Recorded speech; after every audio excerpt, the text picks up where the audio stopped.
Hey guys, what is up? So today I'm installing the Lamin-x fog light covers in yellow, and if you flip it around on the back are the instructions. You're going to need a tool that's sharp enough to cut the edges off the film. This is actually a cuticle pusher, but you're going to need something that can push the air bubbles out of the film.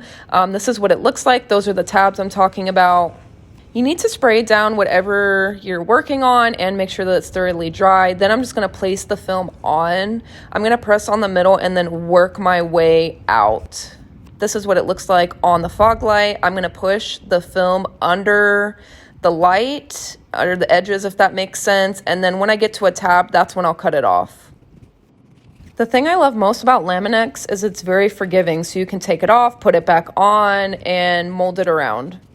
This is me just using the cuticle pusher to push the film under so it's nice and secure and wrapped. And then when I get to a tab, I'll use a box cutter to cut that off and then push the remaining of the film under. Here's me using the box cutter. Make sure you're very safe. And this is me pushing the remaining film under to make it nice and clean.